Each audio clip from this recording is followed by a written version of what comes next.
ワンピースは実在する। एक ऐसा कैरेक्टर जिसने इस जर्नी की शुरुआत की है और हर बार अपनी प्रेजेंस देकर स्टोरी को एक नया मोड़ दिया है, जिसने लाखों फैंस के दिलों में अपनी जगह बनाई है। अभी तक किसी को नहीं पता है कि स्टोरी में इसका स्टांस क्या है, पर फैंस इसको एक्सेप्ट कर चुके हैं। ये इविल हो या गुड हो, किसी भी साइड हो, ये स्टोरी में लोगों को ये चाहिए। शैंक्स, जिसके बारे में हम बहुत ही कम जानते हैं, लाइक उसका ओरिजिन, उसका होम टाउन, उसका सफर, उसने अपनी पावर्स को कैसे गेन करा और किस तरह से उसने अपने क्रू और खुद की पॉलिटिकल जड़ों को इतनी गहराई तक पहुंचा दिया है। तो शैंक्स का जन्म 39 इयर्स पहले हुआ था, जब वो एक बच्चा था। गॉड वैली वेस्ट ब्लू में वो रॉजर पायरेट्स को एक चेस्ट में मिलता है। गॉड वैली पे उस दिन सेलेस्टियल ड्रैगन स्लेव हंट खेल रहे थे, जिसमें फिगरलैंड, गार्लिंग और बाकी सेलेस्टियल ड्रैगन्स वहां पर थे और वहां पर पायरेट्स अटैक कर देते हैं। तो पायरेट से बचने के लिए शैंक्स को उन्होंने चेस्ट में छुपा दिया, बट शैंक्स सेलेस्टियल ड्रैगन से अलग हो गया और बाद में ये मिलता है रॉजर पायरेट्स को और वहां से वो लोग इसे रख लेते हैं। बट शैंक्स रॉजर की शिप पे बड़ा नहीं होता, रॉजर उसे एक टाउन में छोड़ देता है और शैंक्स के अकॉर्डिंग जिस टाउन में वो बड़ा हुआ था वो वाइन प्रोड्यूस करने के लिए काफी फेमस थे।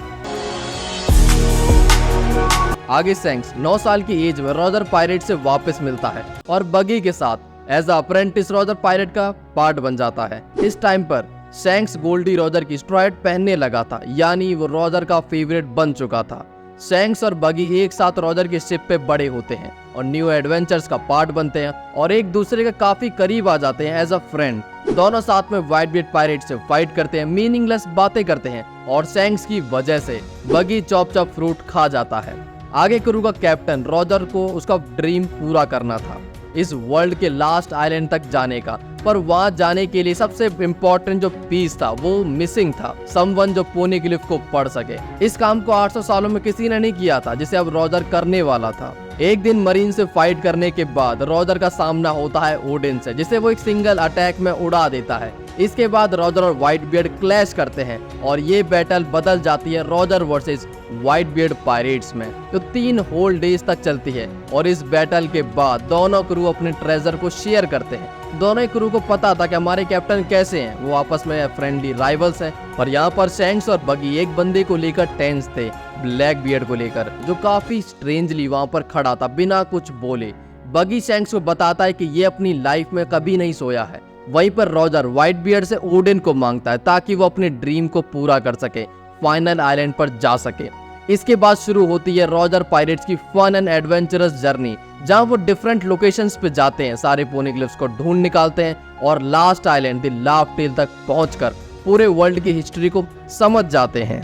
पर लाफ टेल से पहले बगी की तबीयत खराब हो जाती है और शैंक्स भी उसके साथ पीछे रुक जाता है, यानी ये लोग लाफ टेल तक नहीं जाते हैं। वन पीस ढूंढने के बाद रॉजर के पास कुछ बचा नहीं था करने को, तो रॉजर अपने क्रू को डिसबैंड कर देता है। सभी लोग बहुत रोते हैं, पर ये रॉजर का फाइनल डिसीजन था। रॉजर यहाँ से जाने वाला पहला बंदा बनता है।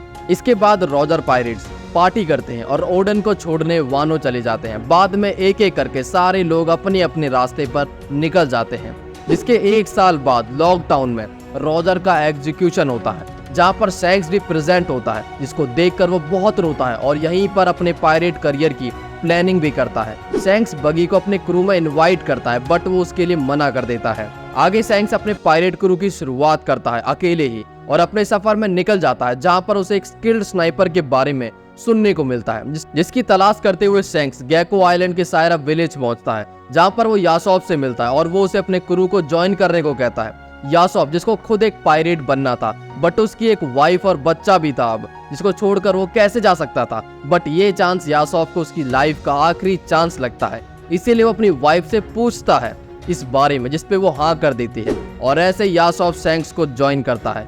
आगे ऐसे ही शैंक्स के क्रू के बाकी ऑफिशियल्स भी ज्वाइन करते हैं, लाइक बेन बैकमैन, लकी, रू एंड अदर्स, और क्रू ऐसे बढ़ता चला जाता है। ये लोग एक साथ मिलकर काफी फास्ट ग्रो करते हैं। इन सभी में एक बात कॉमन थी, सभी लोग अपने काम में काफी एक्सपर्ट थे और हाईली कॉम्पिटिटिव थे, जो काउंटलेस बैटल एक साथ लड़ते हैं और खुद की पावर्स को बढ़ाते चले जाते हैं। एट सम पॉइंट शैंक्स का सामना मार्शल ली टीच से होता है और जहाँ पर टीच उसे उसकी आंखों वाला स्कार देता है। अब ये हुआ कैसे और कब हुआ ये बात क्लियर नहीं है, बट शैंक्स इसके बाद सावधान हो गया था टीच को लेकर। टीच उसकी आंखों में खटक गया था। सैंक्स को स्कार देना कोई नॉर्मल बात नहीं थी। तो ब्लैकबियर्ड के पास ऐसी क्या पावर थी जो सैंक्स जैसे एक्सपीरियंस पायरेट के डिफेंस को बाईपास करते हुए उसे घायल कर सकता था। ये मिस्ट्री अभी तक बनी पड़ी है। इसी बीच सैंक्स और मिहोक के ड्यूअल के चर्चे पूरे ग्रैंड लाइन में फैला करते थे। ये दोनों जब भी एक दूसरे के सामने आते थे तो एक दूसरे को बैटल के लिए चैलेंज किया करते थे। दोनों ही एक दूसरे को एक वर्दी अपोनेंट कंसीडर करते थे।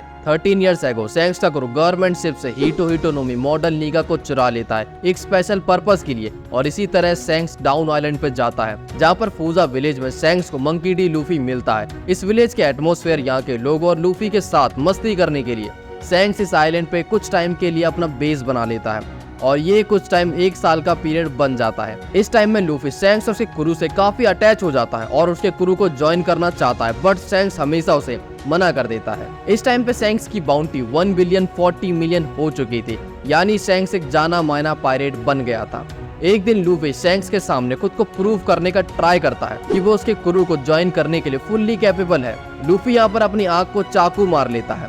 इसके बाद लूफी के करेज को सेलिब्रेट करने के लिए ये लोग पार्टी करते हैं, और इस पार्टी में लूफी सैंक्स से चिढ़कर उसके चेस्ट से डेविल फ्रूट खा लेता है, और ये देखकर उसका क्रू काफी शॉक हो जाता है। सैंक्स उसे डांटता है और कहता है कि तुम अब कभी भी स्विम नहीं कर पाओगे। आगे एक बैंडिट लूफी को किडनैप कर लेता है जिससे उसे सैंक्स बचाता है, पर इस सब में सैंक्स अपना एक हाथ गवा देता है, और वो ऐसा शायद जानबूझकर करता है क्योंकि इसे देखकर लूफी को काफी गिल्ट होता है, और वो रोते हुए सैंक्स से कहता है कि वो एक दिन उससे भी अच्छा पायरेट क्रू बनाएगा। जिसके बाद सैंक्स उसे अपनी स्ट्रॉ हैट दे देता है, जिस स्ट्रॉ हैट को सैंक्स को गोल्डी रॉजर ने दिया था, यानी उस पर्सन ने जो सैंक्स के लिए काफी इंपॉर्टेंट था। उसने उसे एक बच्चे को दे दिया जिसपे भरोसा भी नहीं कि वो कभी पायरेट भी बनेगा और सैंक्स से वापस मिल पाएगा। ये एक परफेक्ट गैम्बल था। इसके बाद सैंक्स फूजा विलेज से निकलकर ग्रैंड लाइन की तरफ बढ़ जाता है और साबा ओडी में रेली से मिलता है।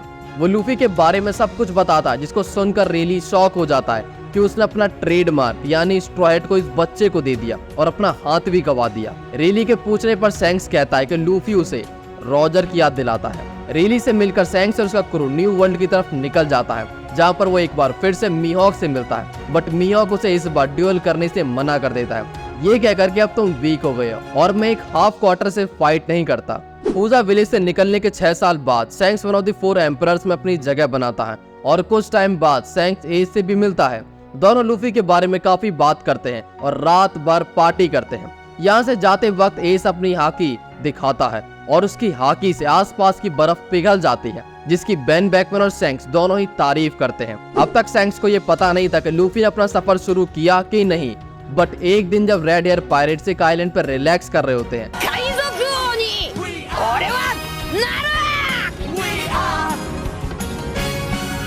तब मिहोक उसके पास जाता है और उसे लूफी का वांटेड पोस्टर दिखाता है, जिसको देखकर सैंक्स मुस्कुराता है कि फाइनली लूफी ने अपनी जर्नी शुरू करी। आगे ब्लैकबियर्ड के अपने क्रू को बिट्रे करने की खबर सैंक्स तक आती है, और ये भी कि एस उसके पीछे गया है। जिसको सुनकर सैंक्स रॉकस्टार को एक नोट डिलीवर करने को भेजता है व्हाइटबियर्ड के पास। व्हाइटबियर्ड रॉकस्टार से कहता है कि अपने कैप्टन से बोलो खुद आए यहाँ पर और अपने साथ एक अच्छी रम भी लेकर आए। सैंक्स रॉकस्टार से डेन मूसी पे बात करता है और हंसते हुए ये कहता है कि ये बुड्ढा बिल्कुल नहीं बदला।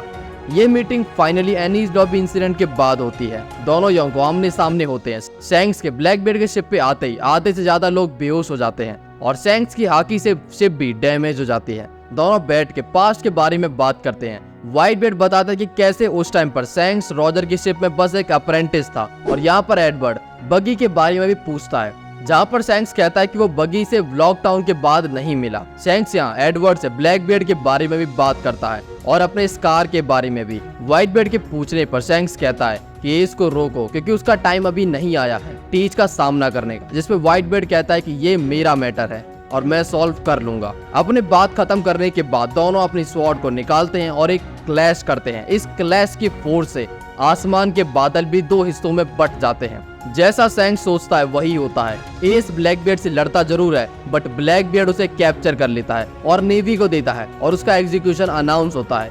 ये न्यूज वन पीस वर्ल्ड में आग की तरह फैलती है और व्हाइटबियर्ड का क्रू उससे बचाने के लिए निकलता है। यहाँ पर उसके एलाइज भी उसके साथ आते हैं और लूफी भी अपने भाई को बचाने के लिए मरीन फोर्ड पहुंचता है। सैंक्स को पता था कि अगर ऐसा कुछ होता है तो मरीन फोर्ड एक शमशान बन जाएगा और लोगों को बस अपनी जान गंवानी पड़ेगी, और इसका फायदा बस टीच को होएगा जिसने सब कुछ प्लान कर रखा है।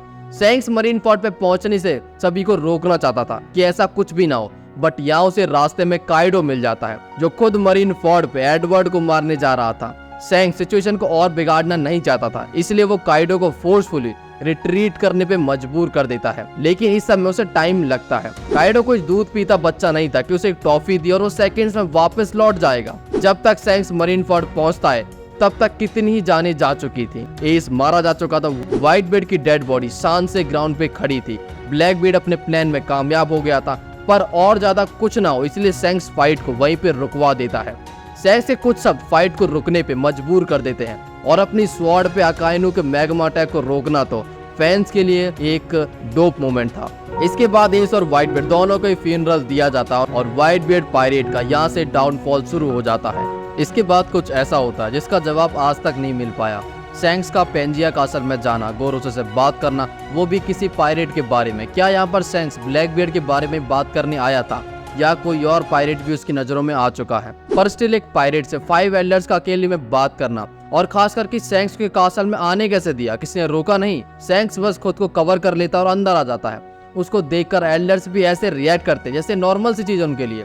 ये या तो सिर्फ उसके स्टेटस और लीनियज की वजह से हो सकता है या फिर यहाँ पर बात कुछ और है। लूफी और काइडो के फाइट के एक वीक बाद सैंक्स और उसका क्रू वानो के बॉर्डर पर आता है। सैंक्स लूफी के स्किल्स को प्रेज करता है कि उसने काइडो को हरा दिया है। यहाँ पर आकर वो याद करता है कि लास्ट टाइम जब वो यहाँ पर आया था जब रॉजर पायरेट ओडन को छोड़ने आए थे, और अब तक तो मोमोनोस्की और यूरी भी बड़े हो गए होंगे। सैंक्स लूफी के वांटेड पोस्टर को देखकर वो दिन याद करता है जब उन्होंने CP9 से डेवल फ्रूट चुराया था। यहाँ पर उसका गुरु लूफी से मिलना चाहता था, बट सैंक्स मना कर देता है और कहता है कि अभी बार्थोलोमियो को ठिकाने लगाना है जो अपनी टेरिटरी में उत्पात मचा रहा है। उसका इग्नोर करना यानी अपनी रेपुटेशन को इग्नोर करना। आगे वो बेन बैकमैन के साथ साकी एंजॉय करते हुए कहता है कि चलो वन पीस को क्लीन करने का टाइम आ चुका है। One Piece. यहाँ पर सैंक्स एडमिरल आरामाकी की फाइट को भी इंटरप्ट करता है अपनी हाकी की वेव से। सैंक्स की हाकी से उसके क्रू के न्यू कमर्स भी बेहोश हो जाते हैं। इसके बाद सैंक्स यहाँ से निकल जाता है। मार्को को सायरफ विलेज छोड़ते हुए अपनी टेरिटरी की तरफ बढ़ता है। एल्बाफ में पहुंचकर red air pirates hang out करते हैं जहां पर सैंक्स अपने लॉन्ग टाइम फ्रेंड्स डोरी और ग्रोगी से मिलता है। यहाँ पर रॉकस्टार सैंक्स को किड पायरेट्स के बारे में बताता है कि वो लोग एल्बाफ के कोस्ट पर ही हैं। सैंक्स रॉकस्टार से कहता है कि किड पायरेट को एक मैसेज दो कि फाइट करे या फिर अपने पोनीग्लिफ को छोड़कर अपनी जान को हाथ में लेके भाग जाए। सैंक्स बैटल के लिए प्रिपेयर हो जाता है। उसके साथ जायंट वॉरियर पायरेट्स भी और बाकी कैप्टन्स भी होते हैं जिनसे बात करते हुए वो रेड फोर्स की तरफ बढ़ जाता है और अपने क्रू से कहता है कि किड पायरेट को लाइटनी ना ले। आगे वो होंगो से ब्लैक बियर्ड के बारे में पूछता है कि उसके बारे में कोई खबर मिली। तभी वो सेंस करता है कि किड एक लीथल अटैक करने वाला है, वो भी उसके अंडरलिंग पायरेट्स पे। इसको देखकर उसे गुस्सा आ जाता है। वो इस बैटल को अपने हाथ में ले लेता है। सैंक्स किड की तरफ बढ़कर ग्रिफिन से अटैक करता है और इस अटैक से किड और किलर दोनों ही ठिकाने लग जाते हैं। सैंक्स अभी तक एक स्ट्रॉन्ग होल्ड और ब्लैक बियर्ड के पीछे ही है। अब सैंक्स वर्सेस ब्लैक बियर्ड उसकी साइड होता है या फिर ब्लैक बियर्ड की प्लानिंग जीत जाएगी, ये एक बड़ा सवाल है। सैंक्स ने अपनी लाइफ में वो हर चीज अचीव करी है जो उसने सोचा है। उसे एक क्रू बनाना था, उसने स्ट्रॉन्गेस्ट क्रू बनाया, उसने डिप्लोमेटिक रिलेशंस बनाए, पर सैंक्स का ट्रू प्लान है क्या? वो किसकी साइड है ये अभी रिवील होना बाकी है। वो गुड है या फिर ईविल है? वो लूफी के साथ है या फिर लूफी को ही एक बेट की तरह यूज कर रहा है ईमू के अगेंस्ट में? ये हमें आगे देखने वाली बात होगी।